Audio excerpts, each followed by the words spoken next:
Hello everyone and welcome back to another episode of Inside Fnatic's Brush, where I'll be reviewing the second week of the spring split. This time only one game to review, so let's get right into it. Fnatic had a little bit of a disappointing start into the split, starting with a very good series against GX into very quickly a disgusting series against SK.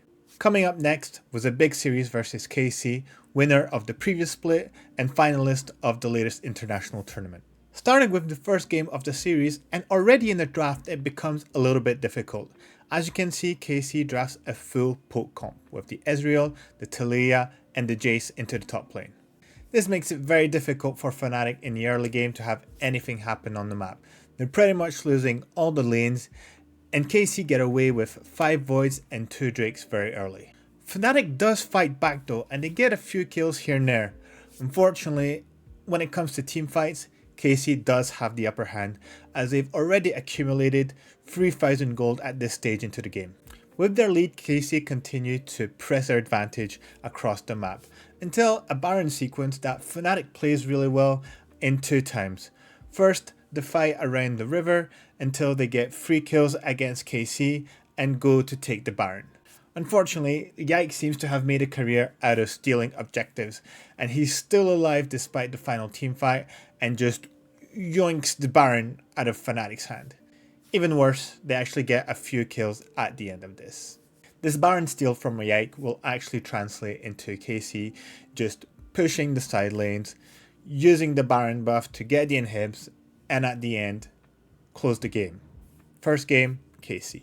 Putting this first disappointing game behind them, the Fnatic boys concentrate into the second one to stay alive into the series.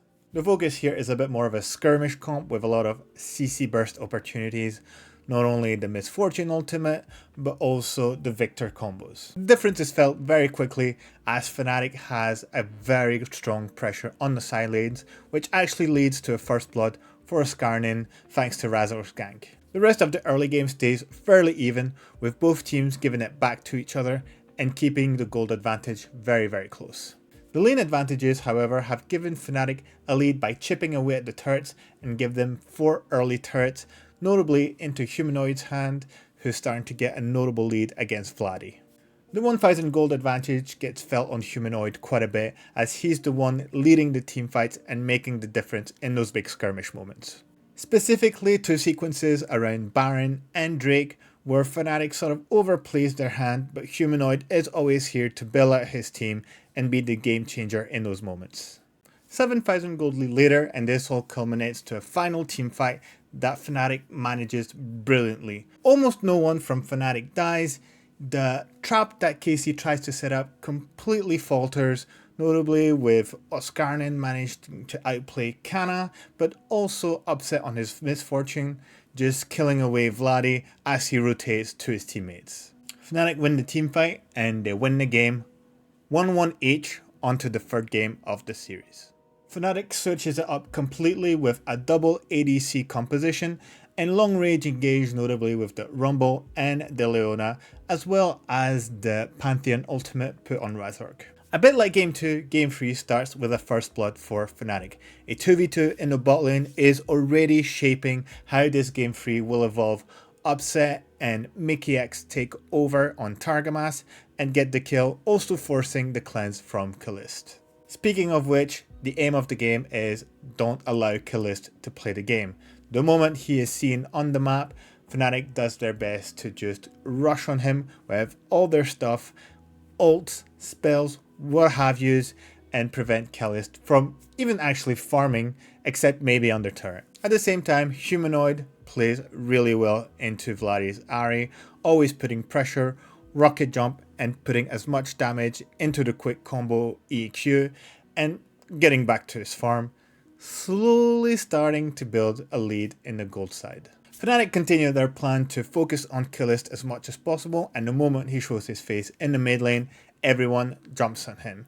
At the same time, they accumulate the Drakes bit by bit to secure the Ocean Soul at the 26th minute, offering them bigger opportunities to be a bit more aggressive into the rest of the game. When you attach to that the fact that Fnatic was already 5,000 gold at the 15th minute, it's looking pretty dire for KC at that stage. With their global map pressure and presence that they have on the Rift, Fnatic set up their traps to catch target mass, which leads into an easy Baron secure. KC will attempt one last Hail Mary onto a Baroned up Fnatic, who unfortunately is too far ahead.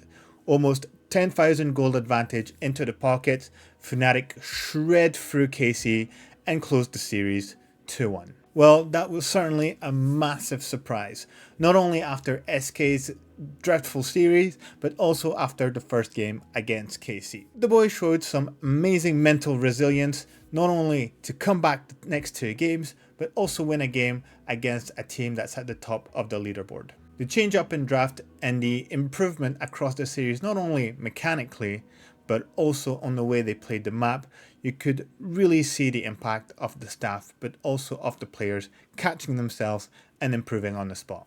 Of course, there were still some slip-ups here and there, like Fnatic over-aggressing in the third game and giving back 1.5k gold, I believe, into KC's hands, but quickly they brought it back in and restored that goal difference back to where it was. It's a great breath of fresh air, definitely compared to what we were expecting following last week's game and the opponent that we were facing, but also considering that there is still no performance coach at the sides of the coaching staff, but still, the boys were able to get back on stage and win the 2 next games and not be over-aggressive in the end. As the team continues to fight to stay at the top of the standings, they will face Vitality next, who notably have inserted Niski in the support role. While they started well at the beginning of the split, they've already crumbled against the next team that they faced, making them not as impressive as I was expecting them to be with this tiny change. Of course, Fnatic will have to continue to show their high level of play that they've showcased against KC,